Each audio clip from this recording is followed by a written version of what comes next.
I was born into a multi-generational family that actively practiced satanic ritual abuse. And so from birth until 37 years old, I was accessed and utilized without really even knowing that that was what was going on with me. So from birth is when I was exposed to it.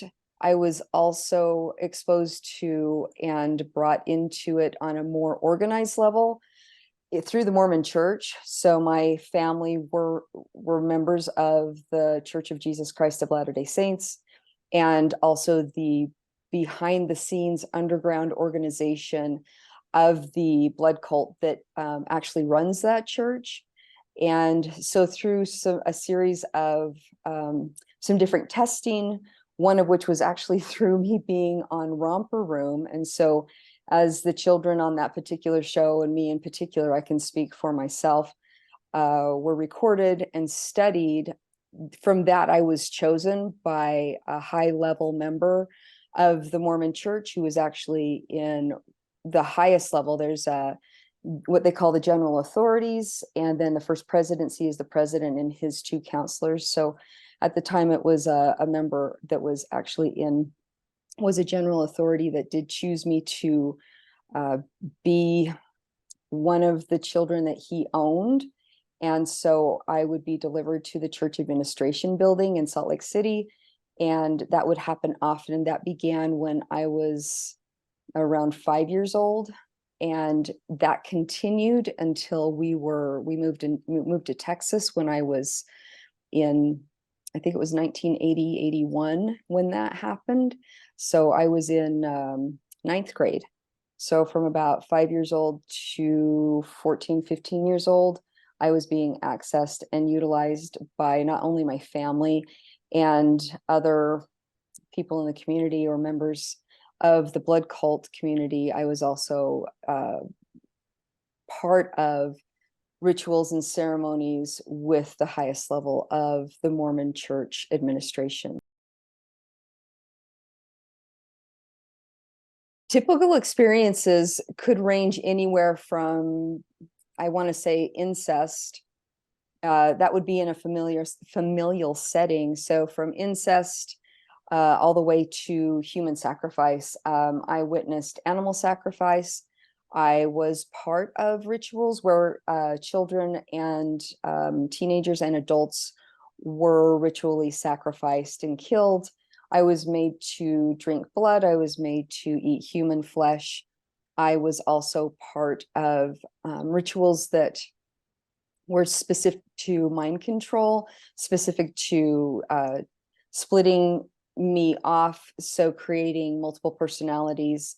And that was something that didn't happen just in ritual settings. That was also something that was practiced at home in familial settings. I was put under testing, so it was kind of more of a mind control thing where different skills and levels and abilities that would be physical, mental, emotional, and spiritual were also tested. And so I became somebody that, like they would record all of this so that they knew how to utilize me or what they would be utilizing me for based on those abilities, how I would be trained, what different personalities could be created that they could utilize, all of which would be called up when they wanted to call them up if they chose to. I was unaware that I had the personalities, but I did actually have multiple personalities at one time until I did go through some extensive therapy, actually.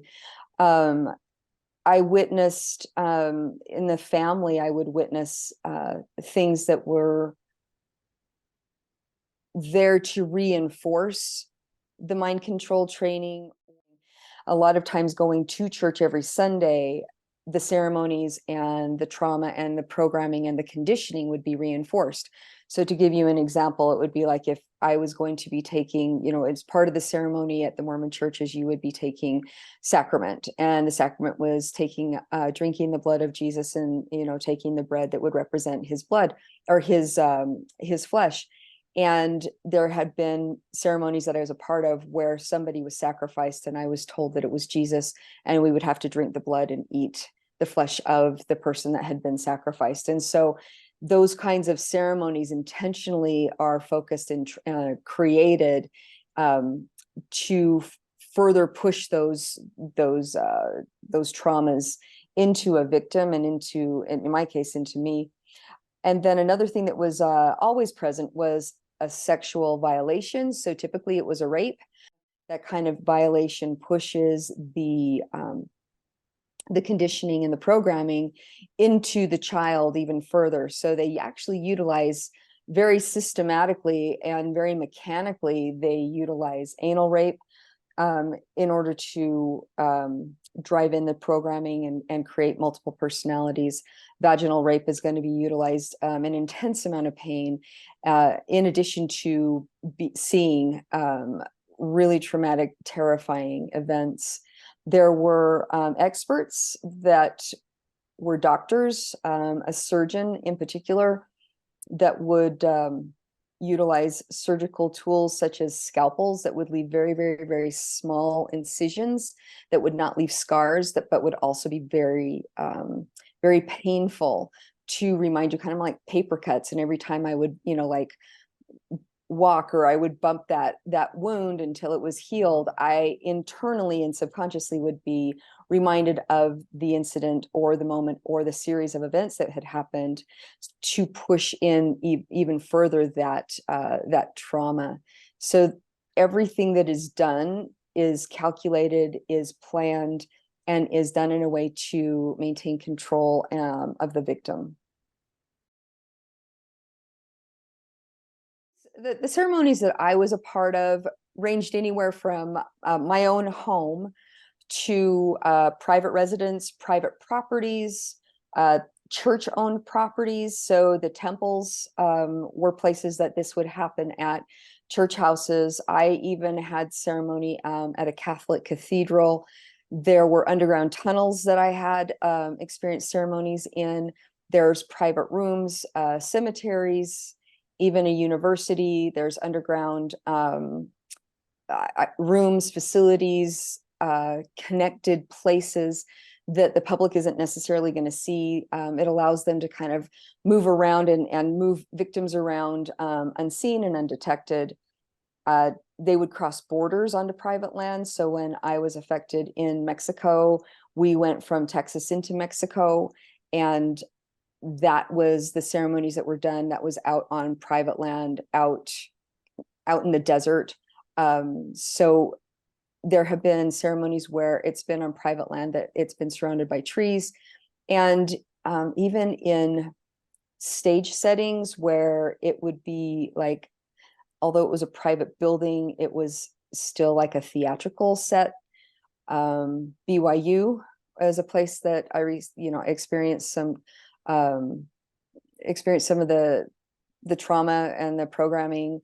And also there was another university, the University of Utah. There was some things that happened to me while I was there. There was once, I wouldn't even call it a ceremony. There was an organized human trafficking sale that I was a part of. And that sale appeared as an event at the state fairgrounds. And so where they would actually, hold large events, this was at the fairgrounds in Salt Lake City. And there were dignitaries from another country that had flown in, and there were girls, and I was part of it, that were up on a stage, and they would bid on us and then take us and rape us, and then we go back up on this stage, or we would be paraded in certain places. And part of that whole thing was just part of this human trafficking experience too. So it wasn't necessarily a blood cult experience. It was a definite trafficking sale experience. Complying comes along with a lot of training. So for me, at least, from birth, there are going to be some things that were employed through family or those who were handling me. One of the biggest things that was always present was drugs. So I would be given a piece of candy or something to eat or drink, and I would always be in an altered state, which, in addition to high fear, terror, trauma, and then also having instructions told directly to you or whispered to you, coupled with electric shock, coupled with, you know, watching a scene of somebody that you were told didn't comply being murdered in front of you. There was a number of different ways that all of this would combine to really drive in an obedience and a certainty that you would not break the silence, that you would actually obey, that you would comply, whether you were conscious of it or not, because there was so much validation and evidence that was constantly there in front of you when you were in these traumatic experiences, that there's really nothing else that you would want to do. There's always, it's always demonstrated that there's no way out. And that the training, at least for me, was so thorough on not trusting myself, not trusting my own judgment, not and being shown that there was no way out, either of the room or of who was controlling me, who the family members were. That also reinforced it. And there was also very calculated and specific programming and conditioning against God. So even praying your way out of someplace, God never shows up, or God is the one that is hurting you. That was demonstrated often where somebody would pose as Jesus, and I would be a victim to being brutally hurt or drowned almost to death. And then the one that would end up rescuing me would be somebody that I would bond to, whether it was my handler or whether it was Lucifer. And so the dissociation with who I can really trust, even when it came to deity, I would say the top one out of these two was when we were in this desert setting in Mexico. And it was what I believe was opening the border from Texas to Mexico for a particular kind of trade with a high dignitary group. And the man whose private property we were on had a daughter. I believe she was a stepdaughter. And at the time, I was about 15 years old. And there was a number of girls.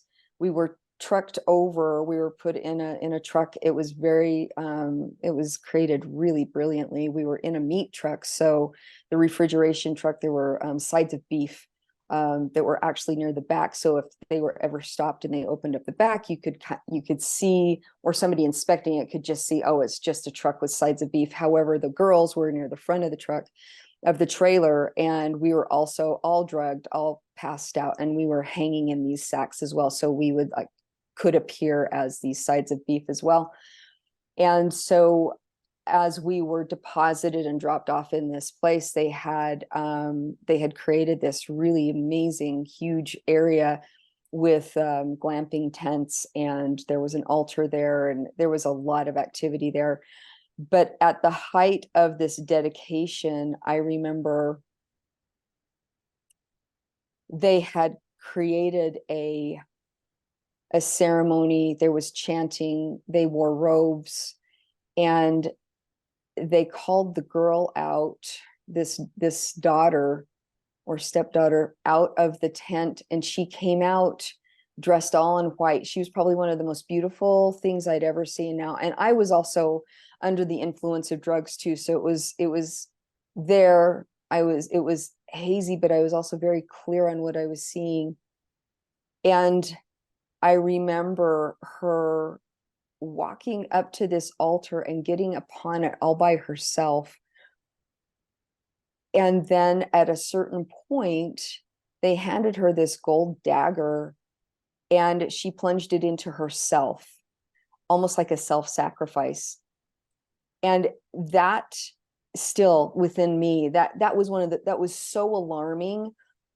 That was so alarming that something like that, in the way I was witnessing it, what actually could happen. And then they finished her off. You know, the men that were standing, there was 3 men that were standing like behind this big stone altar that she laid herself on. And I